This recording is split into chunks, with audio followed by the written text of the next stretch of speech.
जो यूनिट 1 2 3 4 5 तक हम पढ़ चुके हैं, उसमें फाइनेंशियल अकाउंटिंग की बेसिक्स हमने देखी, अकाउंटिंग इक्वेशन देखी, एलिमेंट्स ऑफ अकाउंटिंग देखी, जिसमें asset, liability, owner equity, income और एक्सपेंस शामिल है। और आपको पता है कि अकाउंटिंग इक्वेशन होती है assets equal to liability plus equity, और इस तरह इनकम में से एक्सपेंसेस माइनस किए जाएं तो आपका प्रॉफिट कैलकुलेट होता है। फिर ऑनवर्ड हम बाकी यूनिट भी पढ़ते रहे, जिसमें हमने ट्रायल बैलेंस बनाना, हमने जर्नल एंट्रीज करना सीखी, लेजर अकाउंट बनाना सीखे, देन ट्रायल बैलेंस, उसके बाद एडजस्टिंग एंड क्लोजिंग एंट्रीज सीखी। उसके बाद हमने और रिसीवेबल्स वगैरह के हवाले से बात की। तो यूनिट 6 जो है ये है कि स्टॉक होल्डर की इक्विटी होती है। स्टॉक होल्डर से मुराद शेयर होल्डर, जो कंपनी के शेयर खरीदते हैं। तो जब वो कंपनी के शेयर खरीदते हैं तो हम अपनी अकाउंटिंग में, हम अपनी बुक्स ऑफ एंट्रीज में कैसी उनकी एंट्रीज, जर्नल एंट्रीज पास करते हैं, तो क्या तरीकाकार होता है। तो इस यूनिट को हम स्टार्ट करते हैं। अच्छा, सबसे पहले तो जो चीज ये है वो ये समझ लें कि जो स्टॉक होल्डर होता है या एक कंपनी होती है, जिसको आप कारपोरेशन भी कह सकते हैं, उसके बहुत से स्टॉक होते हैं। एक उसका होता है रजिस्टर स्टॉक, का मतलब शेयर होता है। ट्रेजरी स्टॉक, ट्रेजरी स्टॉक को डिफाइन किया जाता है।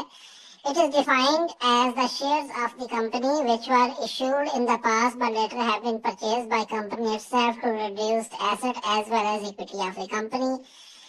ये वो शेयर होते हैं जो कंपनी ने माजी में इशू किए होते हैं, लेकिन फिर कंपनी ने खुद परचेज कर रही होते हैं ताकि कंपनी अपने एहसासात को कम कर सके। Companies reacquired own shares are called the treasury stock. उसे ट्रेजरी स्टॉक कंसीडर किया जाता है। Treasury stock is neither considered as an asset investment nor as unissued stock. Treasury stock short term period के लिए company board of director head करते हैं। अच्छा, अब ट्रेजरी स्टॉक तो ये हो गया। अच्छा, उसके बाद कुछ कॉमन स्टॉक होता है जो शेयर होल्डर्स को इशू किया जाता है। अच्छा, अब अगर परचेज ऑफ ट्रेजरी स्टॉक हमने करना है तो ट्रेजरी स्टॉक की जो परचेजिंग होती है मार्केट से, कंपनी अपने शेयर खुद खरीद रही है, तो ये एक कंपनी की बैलेंस शीट है 2020 में, जिसकी इस साइड पे इसकी लायबिलिटीज प्लस इक्विटी दी हुई है। अकाउंट्स पेएबल, डिविडेंड पेएबल, ये इसकी लायबिलिटीज है। यहाँ से आगे इक्विटी स्टार्ट हो रही है। इक्विटी में इस कंपनी के 40,000 शेयर हैं, हर शेयर की वैल्यू 10 रुपए है।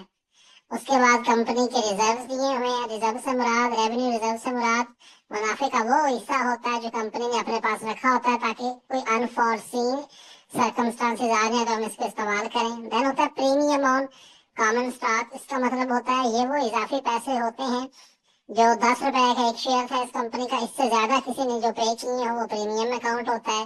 जैसे किसी ने 14 रुपए का खरीदा हो या 15 का। फिर रिटेन अर्निंग्स होती है, मुनाफे का वो हिस्सा जो शेयर होल्डर में तकसीम ना हो, उसे रिटेन अर्निंग्स कहते हैं। तो इस साइड का इक्विटी का ये टोटल करेंगे तो ये आ जाएगा, प्लस इसमें ऊपर वाली लायबिलिटीज से एड अप करेंगे। अगर उसी साइड पे इस कंपनी के एसेट देखें तो इनका कैश 2.5 लाख का है, अकाउंट रिसीवेबल 3,20,000 के हैं, और प्लांट और मशीनरी 830 का है। तो आपको पता है बैलेंस शीट की दोनों साइडें बराबर होती हैं। अच्छा, अब ये कंपनी है, इसने अपने ही share 10,000 common share stock exchange से खरीद लिए हैं, और हर शेयर 14 रुपए का पड़ा है। इसे 10 रुपए का शेयर है और 4 रुपए कंपनी ने उसके लिए प्रीमियम पे किया है। अब कास्ट मेथड पे अगर हम आए, इसके तहत इसकी एंट्री करनी है ट्रेजरी स्टॉक की, तो उसका तरीकाकार क्या होता है। ट्रेजरी स्टॉक अकाउंट डेबिट, क्योंकि हमने ये शेयर खरीद लिए हैं अपने, और बैंक अकाउंट क्रेडिट, क्योंकि लोगों को हमने पैसे भी तो दिए होंगे। 10,000 शेयर खरीदे हैं, 14 रुपए का एक शेयर है, तो 1,40,000 रुपए के हिसाब से हम ये जर्नल एंट्री कर रहे हैं। अब उसके बाद हमारी बैलेंस शीट कैसे रिफ्लेक्ट होगी। बैलेंस शीट इस तरह रिफ्लेक्ट होगी कि इससे पहले जो हमारे शेयर थे उनको हम लिखेंगे, इसी तरह लायबिलिटी सबसे पहले लिखी बिल्कुल वैसी जैसे पहले थी, इक्विटी लिखी, उसके बाद कॉमन स्टॉक लिखा, रिजर्व लिखे। अब इसमें से क्या करना है, less cost of treasury shares. जो कास्ट ऑफ ट्रेजरी शेयर हम पे कर चुके हैं उसको इस साइड से लेस कर दें 1,40, और इधर से हमारा कैश भी 1,40 से लेस हो गया क्योंकि इतनी अमाउंट हमने पे की है। अच्छा, तो दूसरा मेथड है कास्ट मेथड के अलावा par value method. Par value method ये है कि ये भी ट्रेजरी स्टॉक एक्विजिशन के लिए अप्लाई किया जाता है। इसमें पार वैल्यू और जो प्रीमियम पे किया जाता है उसको सेपरेटली ट्रीट किया जाता है और सेपरेटली रिकॉर्ड किया जाता है। दो एंट्रीज होती हैं जैसे कि, तो इसमें होता क्या है, ट्रेजरी स्टॉक डेबिट 1,40 और बैंक अकाउंट क्रेडिट इसके अलावा इस कंपनी में 10,000 शेयर खरीदे और एक शेयर वैसे असूली तौर पे एज पर बुक वैल्यू 10 रुपए के हिसाब से है या पार वैल्यू। प्रीमियम हमने 10,000 शेयर पे एक शेयर के बदले में 4 रुपए पे किया तो 40,000 का प्रीमियम बना, तो 140 टोटल है। तो इस सूरत में हम प्रीमियम को सेपरेट रिकॉर्ड करेंगे। Accounts payable, debit, dividend payable वो पहले ही आ गए। इक्विटी में बाकी सारी चीजें उसी तरह होंगी। इक्विटी में ट्रेजरी स्टॉक 10,000 के शेयर जो है 10 रुपए के हिसाब से हमने बाई बैक करनी है, तो 1 लाख यहाँ से जायज कर देंगे। नीचे वही अमाउंट देखें, revenue reserve premium on common stock जो पहले है। अब इस प्रीमियम में से ये जो 2 लाख का प्रीमियम है, इसमें से जो प्रीमियम आपने ट्रेजरी स्टॉक पे पे किया है उसको लेस कर दें, तो बाकी रिटेन अर्निंग्स उतनी दिखें। और इस साइड से कैश लेस हो जाएगा 41 के हिसाब से ही। तो अगेन दोनों साइडें बराबर हैं, आप अगर आप लिख रहे हैं तो इस तरीके से आपने चेंजेस करनी है। अच्छा, री इशू आफ्टर ये स्टॉक, जो शेयर आपने खुद खरीदे हो बाद में कंपनी खुद भी उसको किसी टाइम शेयर होल्डर को या किसी भी और इंटरेस्टेड पार्टी को बेच सकती है। तो ट्रेजरी स्टॉक जो आपने कास्ट में खरीदा हो उसे आप बेचेंगे, तो उस सूरत में एंट्री क्या होगी? मिसाल के तौर पे ये 1,000 common stock share holder share जो है वो जो खरीदे गए थे 10,000, वो 1,000 कॉमन स्टॉक्स को 140 के हिसाब से अगर हम बेचें तो उस सूरत में हमारी एंट्री होगी बैंक अकाउंट डेबिट, 140 अमाउंट हमें मिलेगी, और ट्रेजरी स्टॉक अकाउंट क्रेडिट, ये ट्रेजरी स्टॉक के इतने शेयर्स कम हो गए हैं। अच्छा, उसके बाद ट्रेजरी स्टॉक को कॉस्ट से अबव भी बेचा जा सकता है।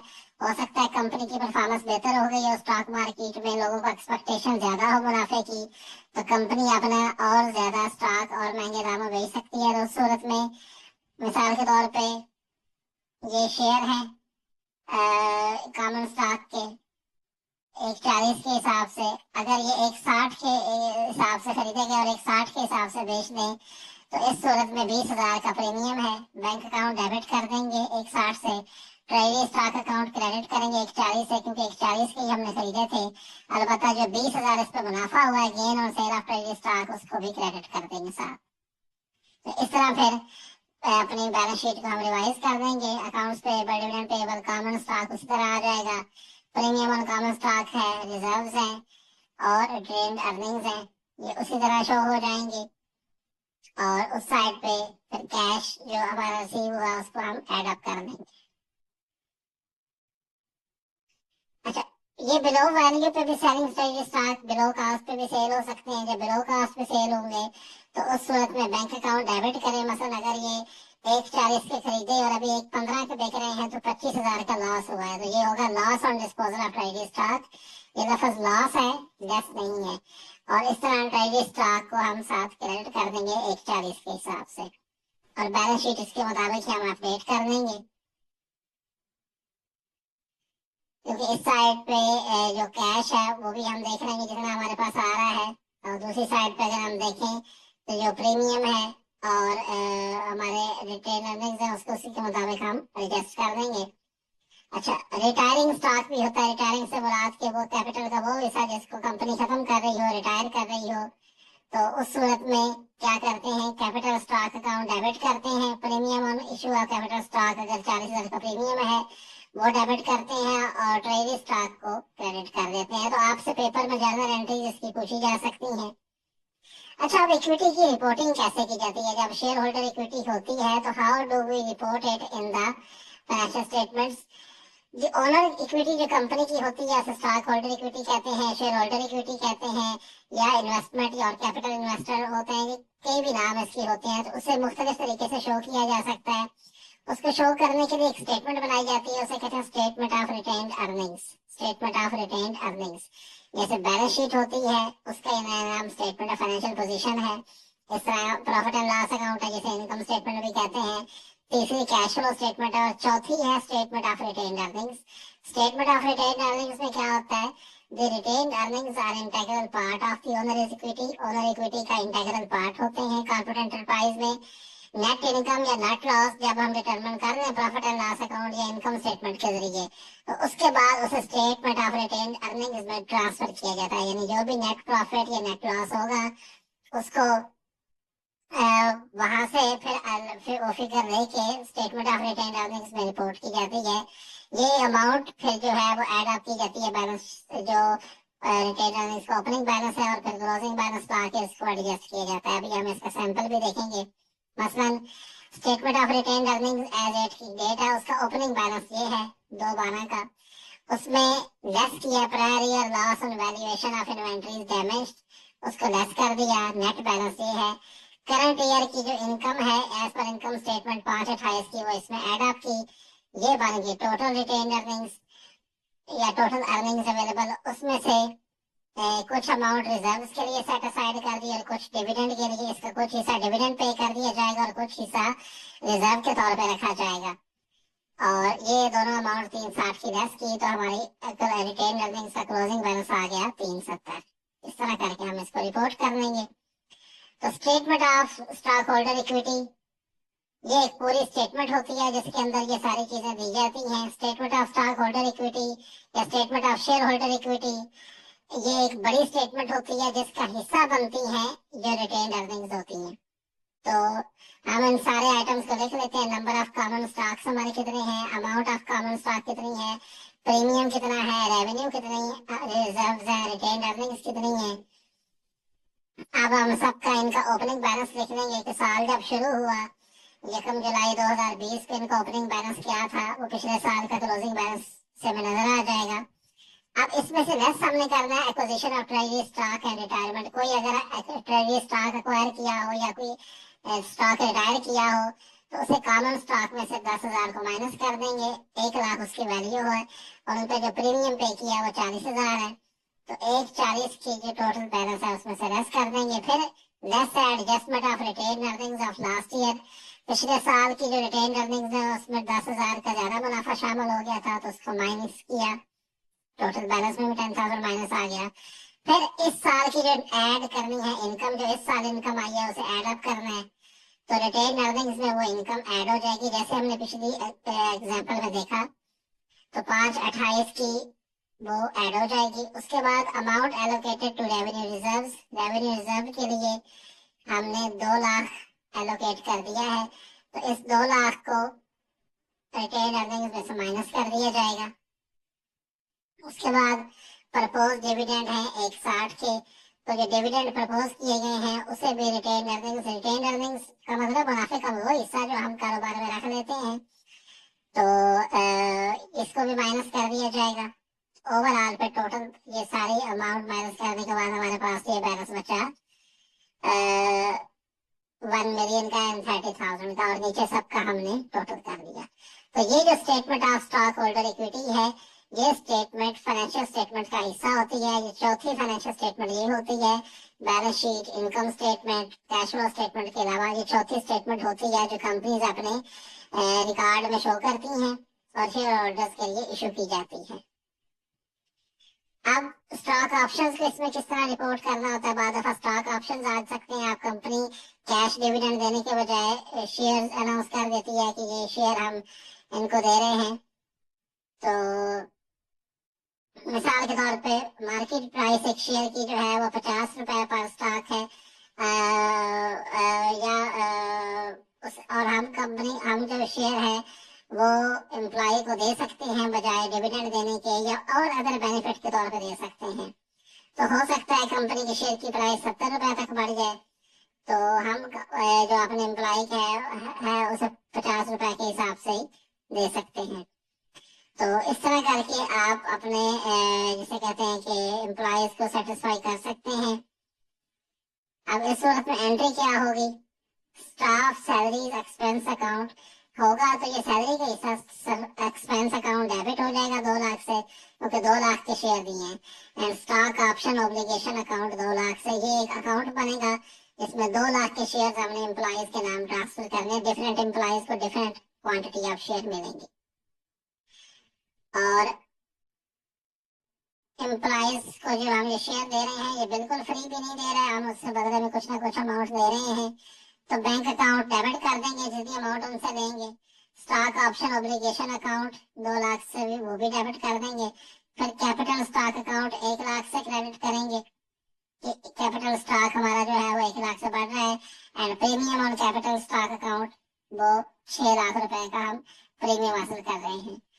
तो इस तरह करके हम जर्नल एंट्रीज करेंगे।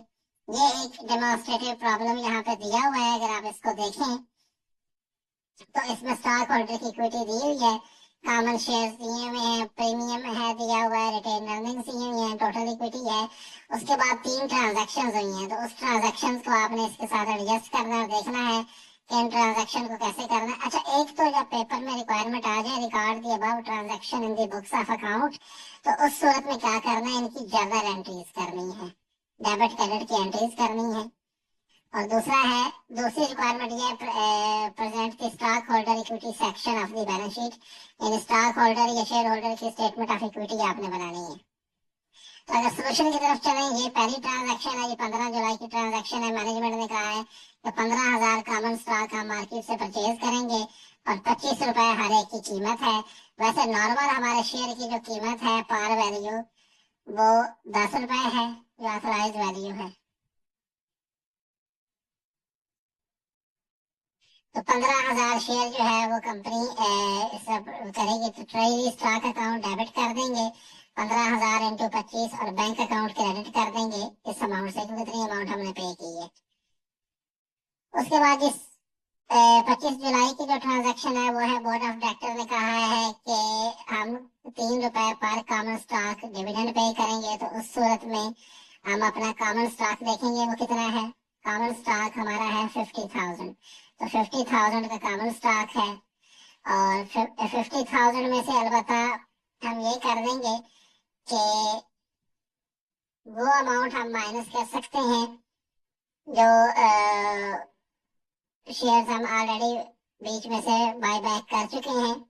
तो रिटेन अर्निंग्स को हम डेबिट कर देंगे 75,000 से, और डिविडेंड पेएबल हो जाएगा 75,000 का। 75,000 से मुराद ये कि एक शेयर के बदले में 3 रुपए का डिविडेंड होगा, और टोटल कंपनी के शेयर हैं 50,000। तो 50,000 जो है उसके हिसाब से होगा, और उसमें से जो इशू किए गए हैं वो 40,000 के शेयर इशू किए गए हैं, 40,000 स्टॉक इशू किया गया। तो 40,000 में से ये 15,000 शेयर माइनस करना है, क्योंकि ये तो कंपनी ने फिर खरीद रही है अपने। तो अब मार्केट में सिर्फ 25,000 शेयर रह गए हैं, तो 25,000 को 3 से मल्टीप्लाई करें तो ये आ गया 75,000 रिटेन अर्निंग्स डेबिट, और डिविडेंड पेएबल या लायबिलिटी क्रेडिट कर देंगे। और जब इसको पे किया जाएगा 25 तारीख को, तो डिविडेंड पेएबल डेबिट कर देंगे, लायबिलिटी है कम हो जाएगी, और बैंक अकाउंट क्रेडिट कर देंगे, तो अकाउंट के जरिए हमने इसको पे किया है। अच्छा, फिर आगे 30 तारीख की ट्रांजेक्शन है जी। Management decided to sell remaining 4,000 common stock at ₹30। अब 4,000 कॉमन स्टॉक के शेयर और 30 रुपए का एक बेचा जा रहा है, तो 30 को हम मल्टीप्लाई कर देंगे इससे, बैंक अकाउंट डेबिट और ट्रेजरी स्टॉक अकाउंट क्रेडिट कर देंगे 1,25,000 से। अच्छा, उसके बाद जो ट्रांजैक्शन हम उसको जब दर्ज करेंगे तो बैंक अकाउंट हम डेबिट कर देंगे 1/25 से। लॉस हुआ है डिस्पोजल ऑफ ट्रेजरी स्टॉक, जो ट्रेजरी स्टॉक हमने रखा था 15,000 अपने पास, 15,000 शेयर बाई के बाई किए से मार्केट से 25 रुपए का एक शेयर था। अभी हम जो मार्केट में उसको बेच रहे हैं 4,000 के, जो रिमेनिंग शेयर हैं वो 30 रुपए का एक है। तो हमें उस पर लॉस हुआ, तो जो लॉस है उसको हम इस तरह रिपोर्ट कर देंगे। इस तरह बाद दफा हमें इस पे प्रॉफिट भी हो सकता है, तो जो प्रॉफिट होगा वो उसको प्रॉफिट की सूरत में भी हम दर्ज करेंगे। तो रिटेन अर्निंग्स अकाउंट डेबिट कर देंगे 18,000 से, और लॉस और डिस्पोजल ऑफ ट्रेजरी अकाउंट इसको क्रेडिट कर देंगे 18,000 से। तो इस तरह करके जर्नल एंट्रीज ये आपने करते जाना है।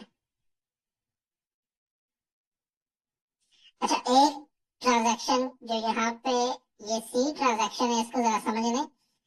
ये 4,000 कॉमन स्टॉक के शेयर जो इश्यू हुए हैं, 30 रुपए का एक शेयर इशू हुआ है, खरीदे हमने ये 25 रुपए का एक शेयर था, तो 5 रुपए पर शेयर ये इजाफा है। ये जो 5 रुपए पर शेयर इजाफा है, इसे कैसे दर्ज करेंगे, इसमें हम कहेंगे जी बैंक अकाउंट डेबिट कर देंगे 1/20 से, और ट्रेजरी स्टॉक अकाउंट जो है वो 1 लाख से क्रेडिट कर देंगे।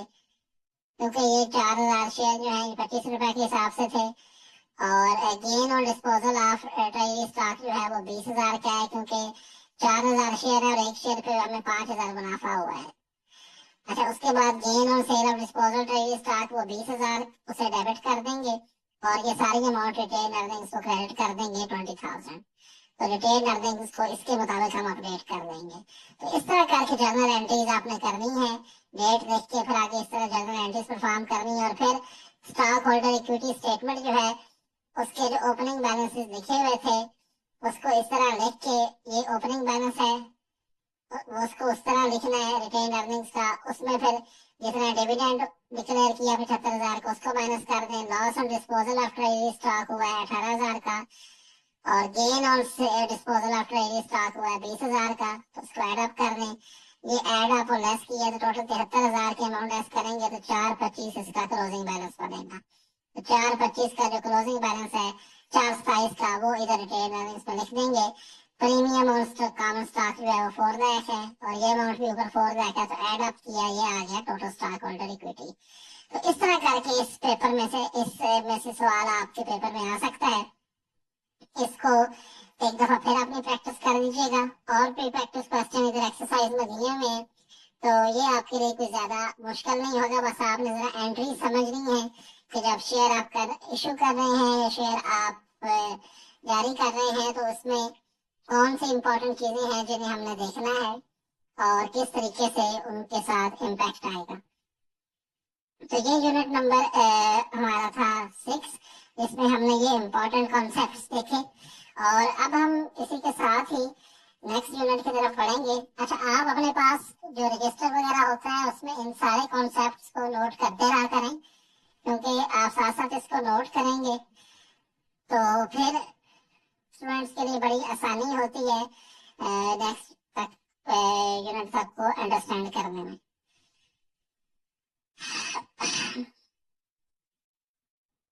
अच्छा, एक चीज और है, हर यूनिट की समरी भी दी हुई है, और जब यूनिट खत्म हो रहा है तो उससे पहले कुछ एग्जांपल्स हैं सॉल्व, एंड देन